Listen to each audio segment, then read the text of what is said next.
The alarm screamed through the scout vessel, and Kira's hands trembled over her navigation console. Red lights flashed across the bridge of the Silent Whisper, painting everyone's faces in shades of warning. She had only been on this ship for 3 months, still the newest member of the crew, still learning how to breathe in deep space without feeling like the darkness might swallow her whole. "Unknown vessel detected," her console announced in flat tones. "No response to hails, life signs minimal." Commander Thalos stood from his chair, his tall frame casting shadows across the viewport. Like all Valak people, his skin had that crystalline quality that caught light and held it, making him shimmer even in the red emergency glow. His face was hard to read, but Kira felt the tension through her empathic sense. Every Valak could feel emotions from others, though hers was still weak and untrained. "Bring us closer," Thalos ordered. "Prepare boarding protocols." The ship on their screens looked broken. Parts of its hull were torn open, exposing twisted metal and flickering lights. It spun slowly in the void like a dying creature. Kira pulled up the identification markers and felt her blood turn cold. "Commander," she said, her voice barely above a whisper. "It's a human vessel." The bridge went silent. Even the usual hum of the engines seemed to quiet. Kira saw the other crew members exchange glances. Everyone knew what humans were. Everyone had heard the stories.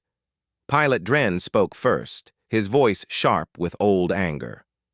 "We should leave it. Let it drift." "There might be survivors," said Yuna, the chief engineer. But even she sounded uncertain. Thalos was quiet for a long moment. Then he said, "We investigate. Prepare the medical bay." Kira wanted to protest. She had grown up on stories about humans, about the war of red stars that had happened before she was born. Her mother had served in that war, had come home with scars both visible and hidden. Humans were destroyers, her mother said. Humans were violent and unpredictable.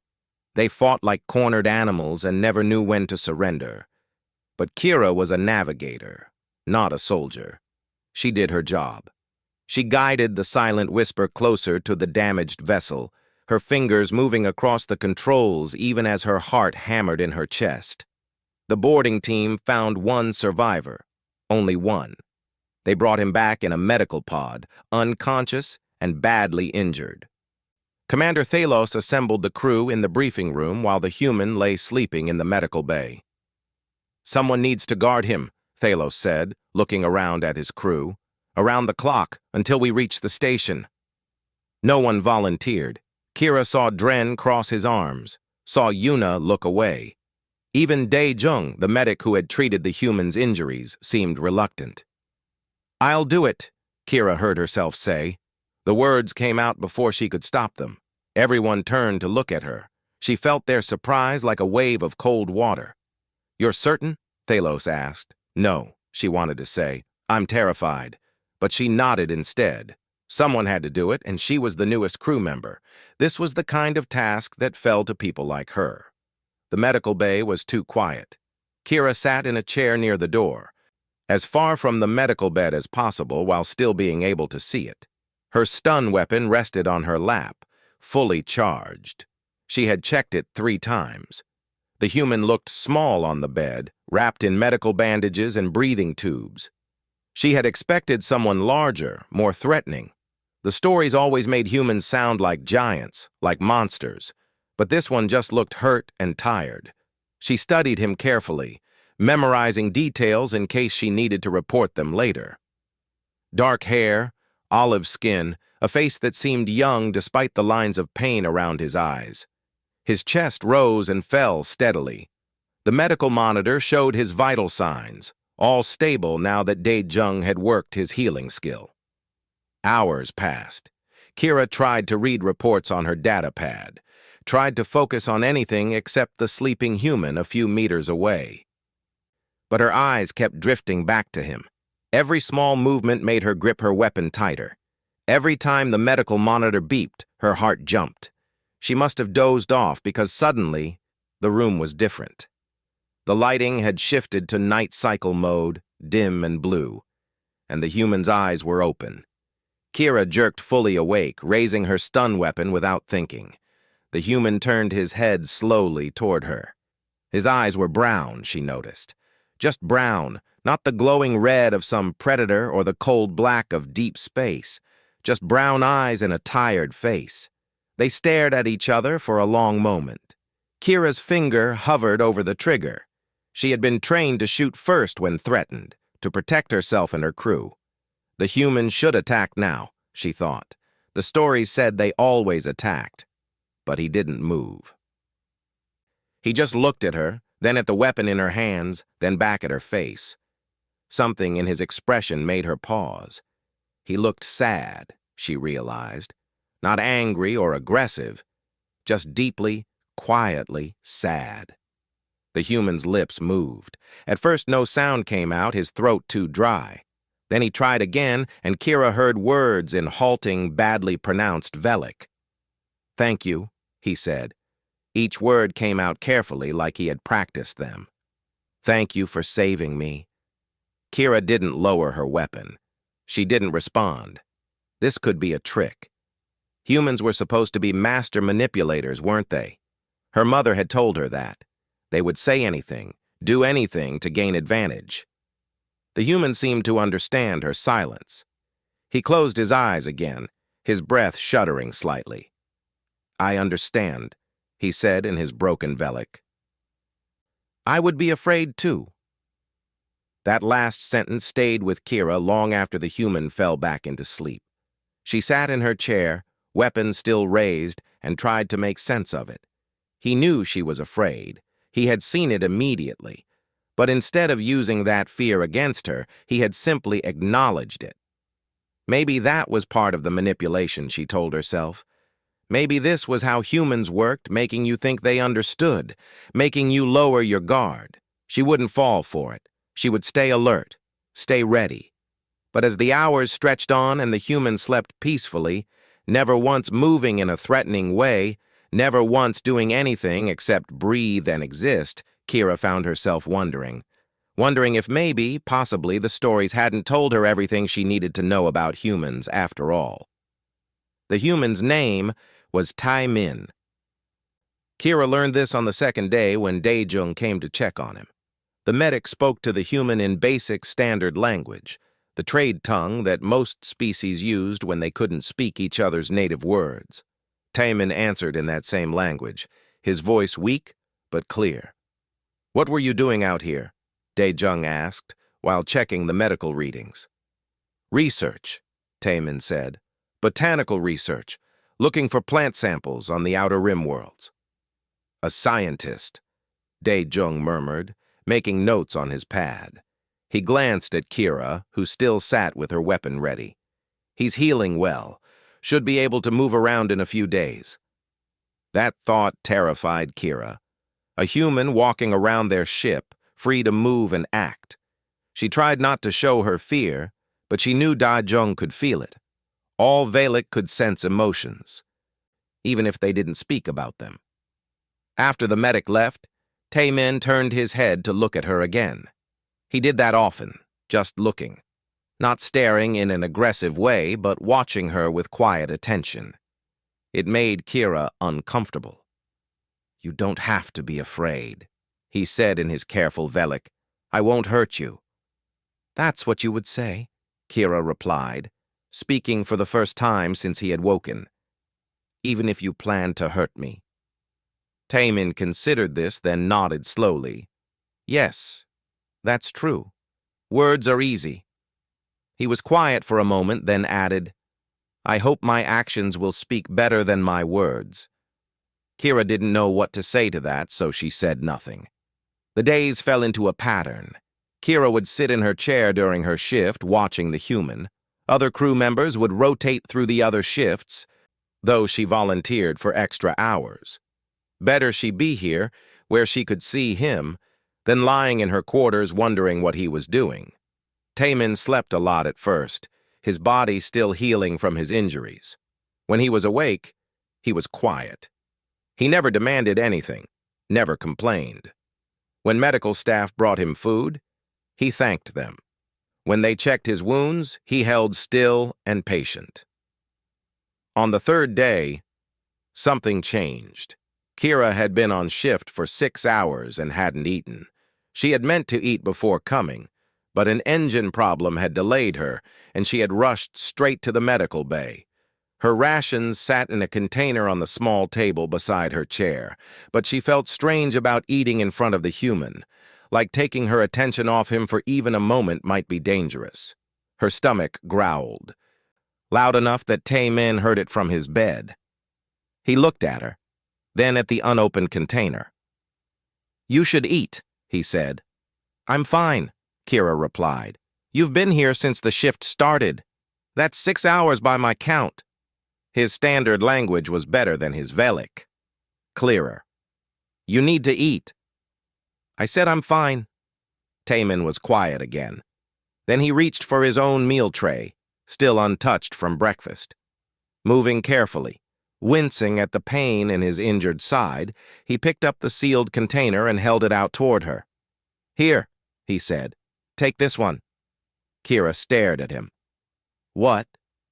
"Humans can go longer without food than Velic. I researched your species before coming to this sector.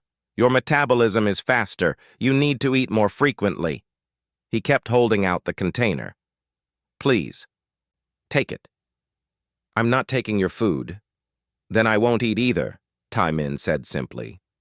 He set the container down on the edge of his bed, within her reach if she wanted it, then laid back and closed his eyes.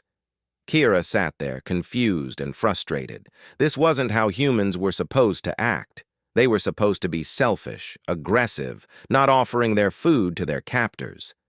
She didn't take the container, and neither did he. It sat between them for the rest of her shift, a small gesture she didn't understand. The fourth day brought a new problem. One of the bio lights in the medical bay started flickering. The lights were important for Velic health, providing specific wavelengths that their bodies needed. Without proper light, they grew weak and sick. Daijung reported the problem to engineering, but Yuna said it would take days to get the replacement parts from storage. Kira noticed Tae-min watching the light, his eyes narrowing in thought. He had been cleared to move around the medical bay now, though under constant guard. He stood carefully, holding his bandaged side, and walked to the wall panel beneath the flickering light. "What are you doing?" Kira demanded, standing with her weapon ready. "May I look at this?" Taemin asked. "I might be able to fix it." "You're not an engineer." "No, but I worked on botanical stations for years. I know basic repairs." He kept his hands visible, moving slowly. "Please, you need this light working. It's not healthy for you without it." Kira wanted to say no, but the light flickered again, and she felt the beginning of a headache forming behind her eyes. She had been in here for days now, and the bad light was affecting her. "Fine," she said, "but I'll be watching every move you make." Taemin nodded and began working. He asked for basic tools, which Kira carefully retrieved and handed to him one at a time. She watched as he opened the panel, exposing the wiring and circuits inside. His hands moved with steady precision, not fumbling or uncertain. He explained what he was doing as he worked, his voice calm and educational. "The problem is here," he said, pointing to a connection. "The crystal conductor has a crack. I can reroute the power through this secondary path, but it will put strain on your eyes. Not enough to damage them, just discomfort." "Can you fix it properly?" Kira asked. "Not without the right parts, but I can make it better than it is now." He looked at her. "It will take a few hours." "And it will hurt my eyes to work in this flickering light for that long. Human eyes don't adapt as well as yours do, but I can do it." "Why would you hurt yourself to help us?" Taemin's answer was simple. "Because you're suffering, and I can help." He worked for 3 hours. Kira watched his face tighten with pain as the flickering light hurt his eyes. He had to stop several times to rest, pressing his palms against his closed eyes. But he kept going back to work, kept making small adjustments and repairs. Finally, the light stabilized. It wasn't perfect, but it was steady and bright. Kira felt the immediate relief, the headache fading. "Thank you," she said before she could stop herself. Taemin just nodded, his eyes red and watering from the strain. He went back to his bed without a word and lay down, covering his eyes with his arm. That night, Kira sat in her chair and thought about the humans sleeping a few meters away. She thought about the food he had offered, the light he had fixed even at cost to himself. These were not the actions of a monster. These were not the actions her mother had told her to expect. Maybe, a small voice in her mind whispered, maybe the stories were wrong, or maybe they were incomplete. Maybe there was more to humans than just the war and the violence. Maybe there was this too, these small gestures of kindness offered without expectation of return. Kira looked at Taemin's sleeping form and felt something shift inside her. The fear was still there, deep and trained into her bones. But alongside it now was something else, something that might have been the beginning of understanding. The alarm came during night cycle, screaming through the ship like a wounded animal. Kira jerked awake from her chair, weapon instantly in hand. Taemin sat up in his bed, alert but not moving, his hands visible and empty. "What's happening?"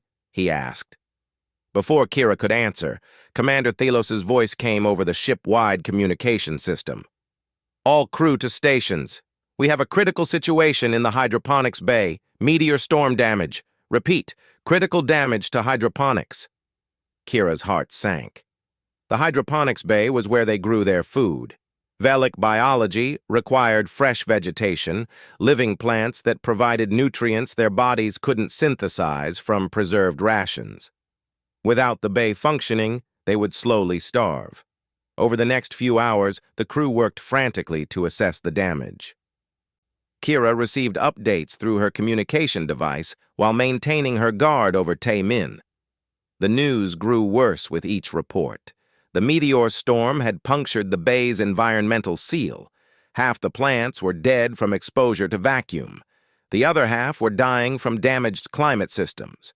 Dai Jung came to the medical bay, looking exhausted and worried. "We're rationing immediately," he told Kira. "Command estimates 3 months to reach the nearest station. We might have enough food for 2 months if we're lucky." "Can the bay be repaired?" Kira asked. "Yuna says maybe, but the plants, most are already gone. Even if we fix the systems, we don't have seeds to start over. The seed vault was in the damaged section." Dai Jung ran a hand over his face. "We're going to be very hungry." After he left, Kira sat in silence. She felt the fear from the crew through her empathic sense, waves of worry and desperation flowing through the ship. Beside her, Taemin had been listening quietly. "I might be able to help," he said softly. Kira turned to him. "What?" "I'm a botanist. That's my specialty. Plant growth, climate systems, agricultural engineering." He met her eyes. "Let me look at your hydroponics bay. Maybe I can save some of it." "Why would you help us? We're holding you prisoner." "You saved my life," Taemin said, "and you're in trouble. If I can help, I should." Kira thought about this.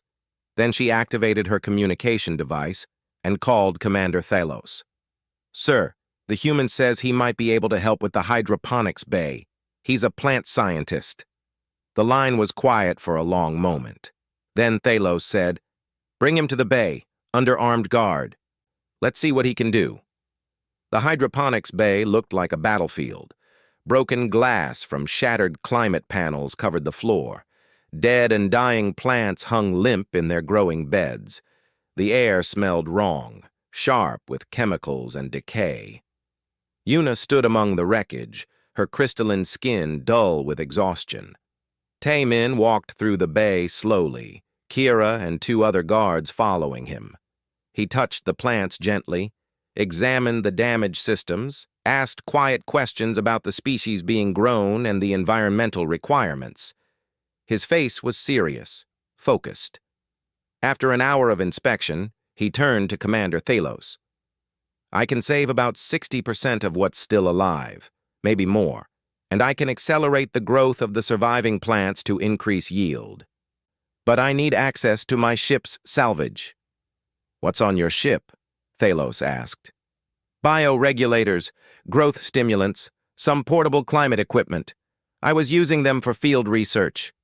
Taemin looked around the damaged bay. "And I'll need to work 18-hour days for the next 2 weeks. Minimum."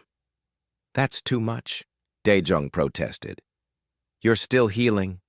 "I'll heal fine, but your crew won't survive without food." Taemin's voice was calm but firm. "Let me do this." Thalos studied the human for a long moment. Then he nodded. "Do it, but guards stay with you at all times." Taemin worked like someone fighting a war. He started before the morning cycle and continued long after night cycle began. Kira watched him move through the hydroponics bay with gentle efficiency, his hands careful with every plant he touched. He treated them like living things that deserved respect, talking to them softly as he worked. "Plants respond to attention," he explained to Kira one day when he noticed her watching. "Not in a way most people understand, but they respond. Kindness matters, even to vegetation." He taught the crew human agricultural techniques, showing Yuna how to modify their systems for better efficiency. He used salvaged equipment from his ship to supplement the damaged climate controls. He worked with the dying plants, coaxing them back to life with careful adjustments to their nutrients and light. The guards rotated, but Kira volunteered for most shifts. She told herself it was duty, but really she wanted to understand this human who worked so hard to help people who kept weapons pointed at him. One night, very late in the cycle, Kira found Taemin sitting alone among the plants. He wasn't working. He was just sitting, staring at a small holographic projection floating above his hand. The projection showed a woman and 2 small children, frozen in a moment of laughter. "Your family?" Kira asked softly. Taemin didn't seem surprised that she had noticed. "My wife, my daughters. They're on New Sol Colony. That's where I was trying to go when the ship malfunctioned." His voice cracked slightly. "They don't know if I'm alive. The distress beacon was damaged. You miss them. Every moment." He looked at the projection, his eyes full of pain. "I don't know if I'll ever see them again. Don't know if your people will let me go home." Kira felt his grief like a physical weight. It was the same grief she had felt from her own people when they lost loved ones. The same pain, the same longing. She had been taught that humans were different, alien in thought and feeling. But this grief was not alien at all. "I'm sorry," she said, not knowing what else to offer. "Not your fault," Taemin replied. He closed his hand and the hologram disappeared. Then he stood and went back to work, because the plants needed tending, and grief wouldn't stop their hunger. 2 days later, Pilot Dren entered the hydroponics bay during a late shift. Kira felt the anger in him before she saw him, a hot wave of rage through her empathic sense. She moved quickly, positioning herself where she could see both Dren and Taemin. Dren walked to where Taemin was working with a row of young seedlings, the next generation of food crops carefully nursed back from dying seeds. The pilot's hands were clenched into fists. "My sister died in the war," Dren said, his voice shaking. "Killed by humans on the colony of Tress. She was a medic, unarmed, and your people shot her anyway." Taemin stopped working. He turned to face Dren, his hands still covered in soil. "I'm sorry for your loss." "Sorry? You're sorry?" Dren's voice rose. "You think that means anything? You think helping us now makes up for what your kind did?" "No," Taemin said quietly. "Nothing makes up for that. Nothing I do will bring your sister back." I can't carry the guilt for every human who ever caused harm, just like you can't carry the guilt for every Velic who hurt humans. But I can try to do better. I can try to help instead of harm. Dren moved fast, shoving Taemin hard. The human stumbled backward, falling into the seedling bed. Kira heard the crack of breaking stems. Taemin tried to catch himself, but his weight crushed several of the young plants. No! Taemin's cry wasn't for himself, but for the seedlings. He scrambled up, trying to assess the damage, his hands gentle on the broken stems. No, please, these were the strongest ones. Kira had her weapon raised at Dren. Stand down, pilot, now! Dren looked at the broken plants, at Taemin kneeling among them trying desperately to save what he could, and something in his expression changed. The anger was still there, but confusion too. You're crying over plants, he said, disbelieving. I attacked you and you're crying over plants. These were going to feed your crew, Taemin said, his voice thick. I've been nursing them for days. They were almost ready to transplant. He looked up at Dren, and there were actual tears on his face. I understand your anger, I understand your pain, but these plants didn't hurt your sister. These plants were just trying to grow. Dren stood frozen. Then, slowly, he knelt down beside Taemin. Show me how to save them, he said quietly. Together they worked to salvage what they could from the broken seedlings. Kira watched with her weapon lowered, her heart beating hard. She had seen something important happen, though she didn't yet have words for what it was. Later, after Dren had left and the bay was quiet again, Kira helped Taemin back to the medical bay. He moved stiffly, new bruises forming where he had fallen. Why didn't you fight back? She asked. You could have defended yourself. Taemin thought about this. Because he was right to be angry. Because violence doesn't heal anything. Because I had to protect the plants. The plants. Yes, they matter too. Kira understood then. This human valued life. All life. Even the small green lives that most people never thought about. He protected and nurtured instead of destroying. Everything she had been taught about humans, everything she had feared, was crumbling in the face of this simple, stubborn kindness. Thank you, she said, for helping us. You didn't have to. Yes, I did, Taemin replied. I had to, because you needed help, and I could give it. That's enough reason. The hydroponics bay was thriving. Against all odds, against every prediction, Taemin had saved it. The plants grew strong and healthy, their leaves bright green under the repaired climate systems. The crew would have enough food, more than enough. They might even have surplus when they reached the station. But reaching the station meant something else. It meant Taemin would be transferred to a detention facility, a prison for human captives, left over from the war that had ended 30 years ago. Kira tried not to think about it, but the date approached like a storm on the horizon. She had changed during these weeks. The fear that had controlled her at the beginning had faded, replaced by something she didn't quite understand. Respect, maybe, or friendship, though that seemed like an impossible word for what existed between a Velic and a human. Late one night, unable to sleep, Kira accessed the ship's data archives. Her new security clearance, earned through weeks of loyal guard duty, gave her access to files she had never seen before, including historical records from the War of Red Stars. She told herself she was just curious, just wanting to understand more about the conflict that had shaped so much of her life. But really, she needed to know. Needed to understand how people like Taemin could have fought in a war that had caused so much pain. What she found made her sick. The official history she had learned in school was simple. Humans had attacked Velic colony ships without warning. The war had started with human aggression, human violence. The Velic Empire had fought back in self-defense, eventually winning a peace treaty through superior tactics and technology. But the classified records told a different story.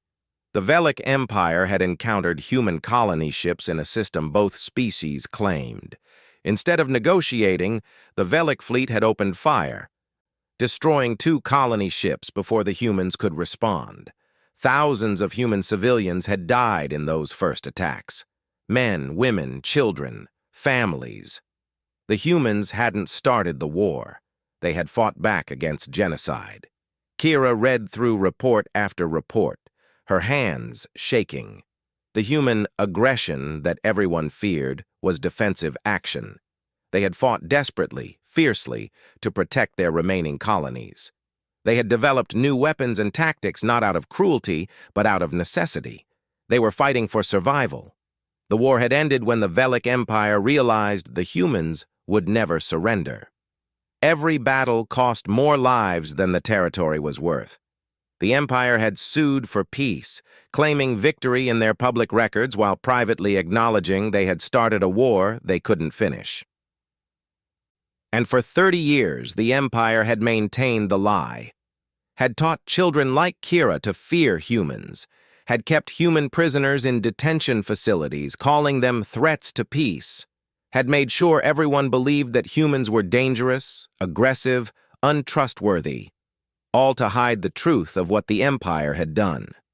Kira sat in the dark data room for hours, reading and rereading, thinking about Taemin working in the hydroponics bay, healing plants while his own people were held prisoner for crimes they didn't commit, thinking about his family, waiting for him on a colony that might have survived the war by pure luck. She made a decision. Commander Thalos looked tired when Kira entered his office.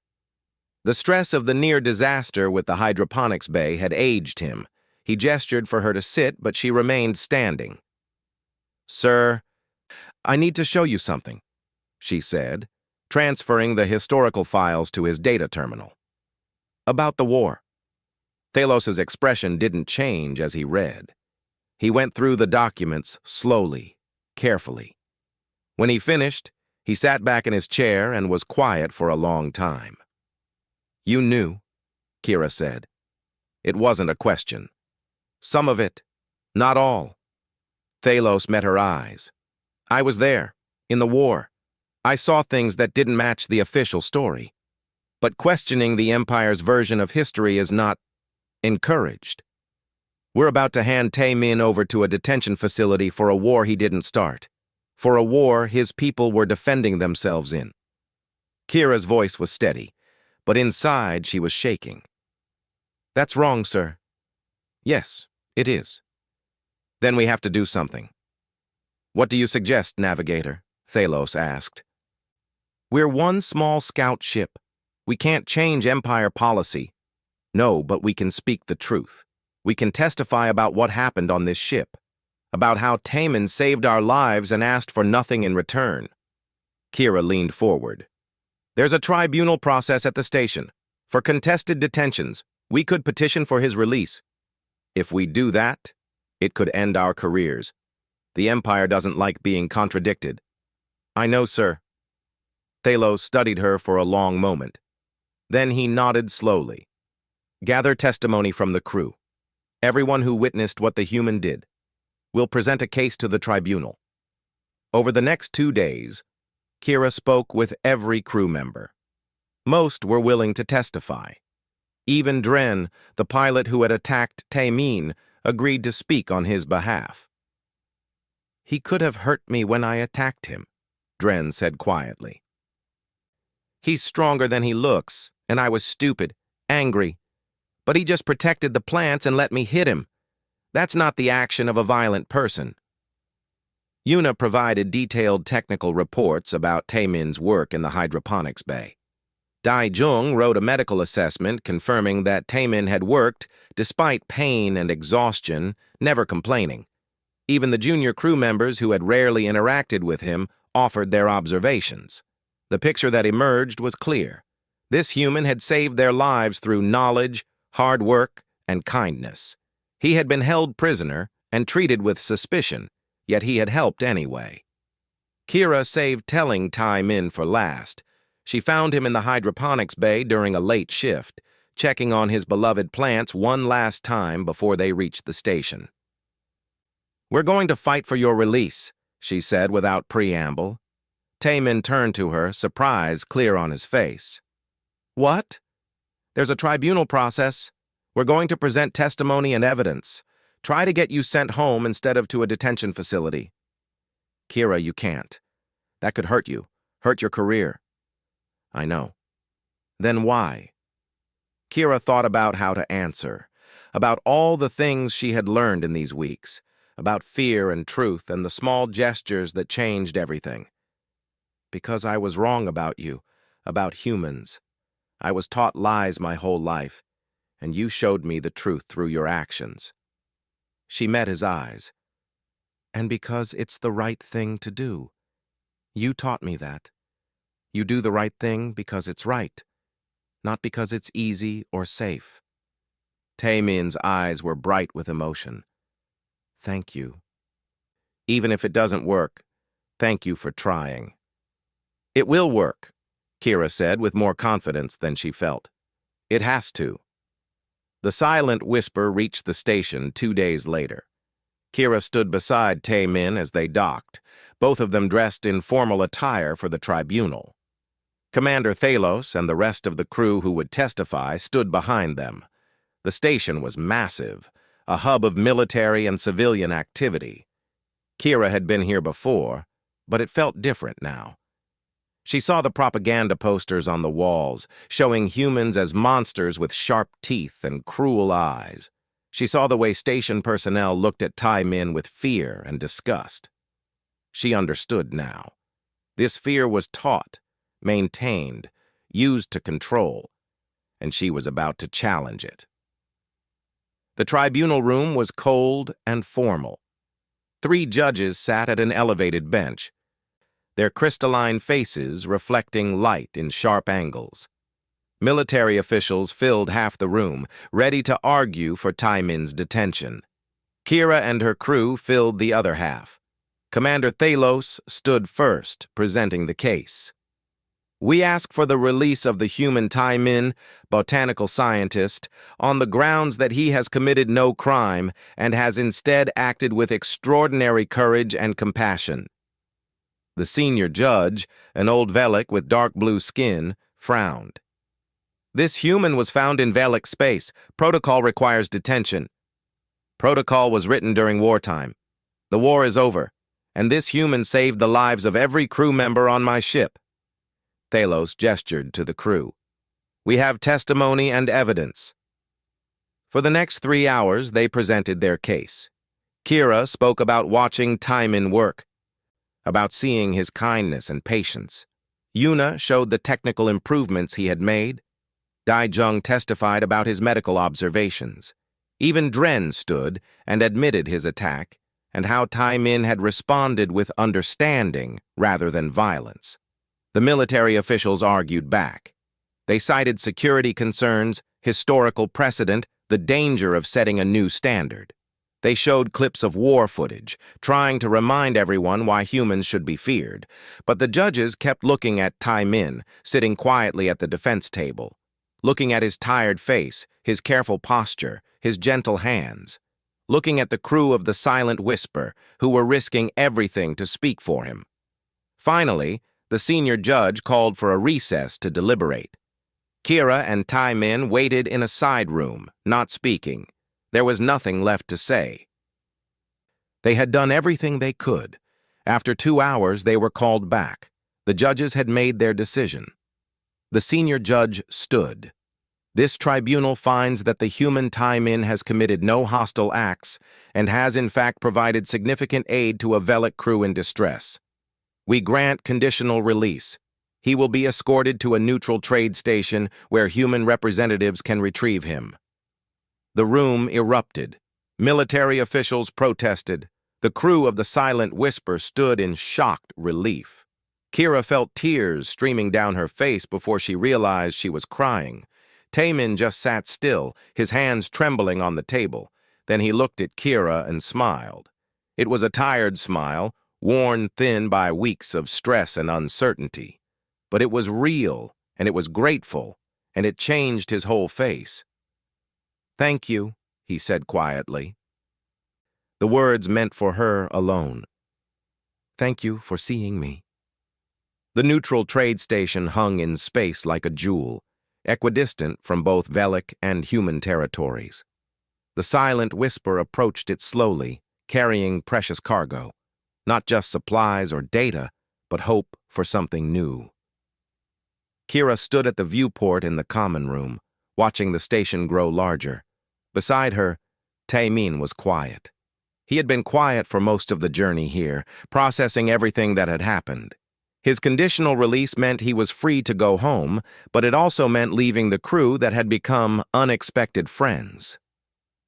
"Nervous?" Kira asked. "Terrified," Taemin admitted. "What if they're not here? What if the message didn't reach them?" The tribunal had sent communication to human space, informing them that one of their citizens was alive and ready for pickup. But space was vast, and messages could be lost. There was no guarantee that anyone would come for him. "They'll come," Kira said with confidence she didn't entirely feel. "Someone will come." The station's docking procedures took hours. Forms had to be filed, officials had to review the tribunal's decision, security had to be satisfied. Kira stayed with Taemin through all of it, partly as his escort and partly because she couldn't imagine saying goodbye yet. Finally, they were cleared to enter the station proper. The neutral zone was strange, filled with species from dozens of different worlds. Kira saw traders and diplomats, refugees and travelers, all mixing in the wide corridors. And there, near the human sector entrance, she saw them. A woman with dark hair and tired eyes. Two small girls, one about 7 and one about 5, both wearing bright yellow dresses. They stood together, scanning every face in the crowd with desperate hope. Taemin saw them in the same moment. He made a sound that was half sob, half laugh, and started running. The girls saw him and screamed, "Papa!" launching themselves forward. The family collided in the middle of the corridor, arms wrapped tight around each other, all of them crying. Kira stayed back, giving them privacy for their reunion. But she couldn't stop watching, couldn't stop feeling the wave of joy and relief that radiated from the family like heat from a star. This was what she had helped protect. This moment of reunion, this healing of a broken family. The woman, Taemin's wife, looked up after a long moment. She saw Kira standing there in her Velic uniform and stiffened slightly. Old fear, old habits. But then Taemin spoke to her quietly, explaining. The woman's expression changed. She disentangled herself from her daughters and walked over to Kira. "Thank you," she said in careful standard language. "My husband told me what you did, how you fought for him." "He saved our lives first," Kira replied. "I just made sure he could go home." "Still, thank you." The woman hesitated, then held out her hand in the human gesture of greeting. Kira took it. The woman's hand was warm and calloused, strong from work. Human skin felt different from Velic skin, smoother, more fragile. But the handshake was firm and sincere. The younger daughter tugged on her mother's sleeve. "Mama, can we show her?" "Show me what?" Kira asked. The girl held up a small pot with a tiny green seedling growing in it. "Papa taught us to grow plants through video messages before his ship broke. This is from a seed he sent us. It's called a peace flower from Earth." "It's very beautiful," Kira said, kneeling down to the child's level. "Your father is a wonderful gardener. He says plants are friends. They grow if you're kind to them." The girl looked at the seedling seriously. "Mama says we can give it to you, as a thank you present." Kira felt her throat tighten. She took the pot carefully, holding it like the treasure it was. "I'll take very good care of it. I promise." Commander Thalos had come with them to the station for the official handover. He stood with Taemin now, the two of them talking quietly. When Kira approached, she heard them discussing agricultural techniques and climate systems, still exchanging knowledge even in this final moment. "The Human Diplomatic Corps wants to speak with you," Thalos told Kira, "about your testimony at the tribunal. Apparently, it's caused quite a stir in both Velic and human space." "What kind of stir?" "The kind that might change things, if we're lucky." A human official arrived then, a middle-aged man with gray hair and kind eyes. He introduced himself as Ambassador Cho and thanked the crew of the Silent Whisper formally for their care of Taemin. "What you've done here," the ambassador said, "speaks louder than decades of diplomatic negotiations. You've shown that our peoples can work together, can help each other. That's invaluable." "It was the right thing to do," Thalos replied simply. "Yes. But knowing the right thing and doing it are often very different." Ambassador Cho looked at Kira. "I understand you were the one who uncovered the historical records, the true story of how the war started." Kira nodded, unsure where this was going. "We've known the truth on our side for years, but we had no proof that Velic citizens were unaware of it. Your testimony has been transmitted across both our territories. People are talking, asking questions, demanding answers." The ambassador smiled slightly. "You've started something important?" Over the next few hours, more meetings happened. Kira found herself in rooms with diplomats and officials from both sides, all wanting to hear her story. They wanted to know about Taemin, about what had happened on the Silent Whisper, about why she had chosen to speak the truth. She told them simply. She had been afraid. She had been taught to fear, but she had seen kindness in action, and it had changed everything she believed. "Fear is easy to teach," she said to a room full of officials. "But kindness is stronger. One human showed me that. And if one human could change my mind, maybe there's hope for changing many minds." The diplomats talked about cultural exchange programs, about sharing technology and knowledge. They talked about releasing the humans still held in detention facilities, about acknowledging the truth of the war's beginning. They talked about building something new. It was overwhelming and exhausting and hopeful all at once. Finally, as the station's day cycle was ending, Kira found a quiet moment alone with Taemin. They stood at a viewing port, looking out at the stars that separated their territories. "What happens now?" Taemin asked. "I don't know. The Empire isn't happy with me. Some people are calling me a traitor, but others are calling me brave." Kira touched the small pot with the peaceflower seedling, which she had kept with her through all the meetings. "I think I'm being reassigned. To the diplomatic corps, maybe.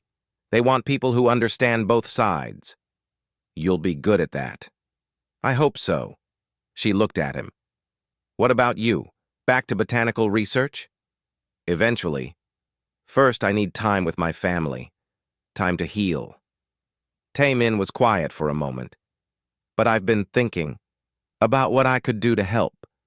Maybe I could teach, share what I know about agriculture with your people, if they'd want to learn from a human. I think some would, especially after seeing what you did for us." "It's strange," Taemin said softly. "I set out to study plants on distant worlds. I never imagined I'd end up here, part of something that might change history." "You changed my history," Kira told him. "You showed me that the stories I'd been taught were incomplete, that there was more to humans than violence and war. You showed me gentleness and patience and kindness, even when you had every reason to be angry. You gave me a chance. That's all I needed." They stood together in comfortable silence, watching the stars. Two people from different worlds, different species, who had learned to see past their fear and find understanding.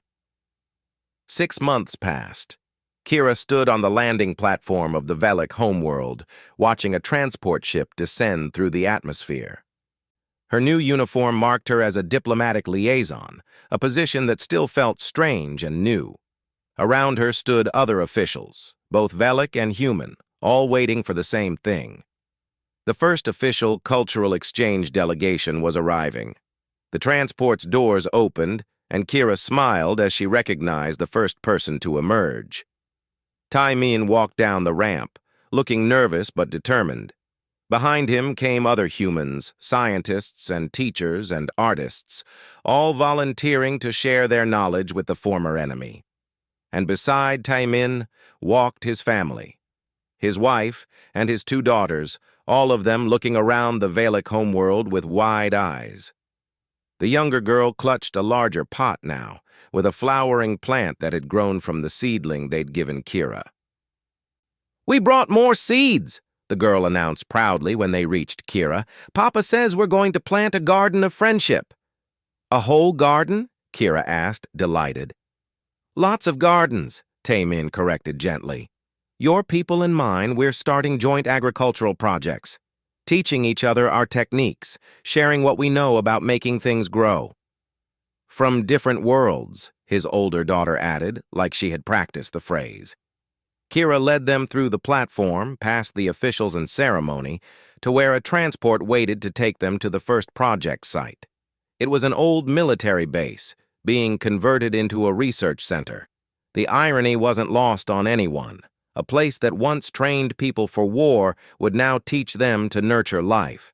As they traveled, Kira watched Taimin point out features of the landscape to his daughters, explaining the differences between Velic and human plant life. His wife sat quietly, taking everything in, occasionally squeezing her husband's hand as if to make sure he was real. The research center was beautiful. Greenhouses stretched across the grounds, some already filled with growing things. Velic and human scientists worked side by side, comparing notes and sharing techniques. In one corner, a group of young Velic students listened raptly as a human teacher explained something about soil composition. "It's really happening," Kira said quietly. "Because you made it possible," Taimin replied. "You took the first step. You chose to look past your fear and see the truth. You took the first step. You chose to help people who were holding you prisoner." They could have argued about who deserved credit, but it didn't matter. What mattered was that it was happening. The gardens were growing. The walls between their peoples were coming down, one careful stone at a time. That evening there was a small ceremony. Nothing formal, just the researchers and teachers gathering in the largest greenhouse for a shared meal. Velic and human food side by side, strange combinations that sometimes worked and sometimes didn't, but everyone tried everything. Taimin's youngest daughter stood on a chair to make an announcement. "Papa says I can read what we're planting." She held up a large paper with careful writing in both Velic and human script. "We're planting peace flowers from Earth, crystal vines from Velic Prime, star fruit trees from New Sol, and moon lilies from the outer colonies." She stumbled over some of the names, but everyone listened patiently. "And Papa says that plants from different worlds can grow together if you give them good soil and kindness." "Just like people," someone called out, and everyone laughed. The girl nodded seriously. "Yes, just like people." Later, as the gathering wound down, Kira found herself standing alone in one of the greenhouses. Around her, plants from a dozen different worlds grew together, their leaves and stems intertwining in patterns that nature had never intended, but that somehow worked. She thought about the journey that had brought her here, about the fear that had controlled her life, about the human who had shown her a different way, about the small gestures that had changed everything. The offered food, the repaired light, the gentle hands tending dying plants. Kindness was stronger than fear. It was harder to teach, harder to maintain, harder to believe in. But it grew if you gave it the right conditions. It grew and spread and changed the world around it. She heard footsteps and turned to see Taimin approaching, carrying 2 cups of tea. He offered one to her. "To new beginnings," he said. "To small gestures that change everything," Kira replied. They touched cups and drank, standing together in the garden they had helped create. Outside, The stars shone bright over a world learning to heal, and in the greenhouse, surrounded by growing things from across the galaxy, two friends smiled at what they had planted together. Hope, it turned out, was the easiest thing in the universe to grow. All it needed was someone brave enough to plant the first seed.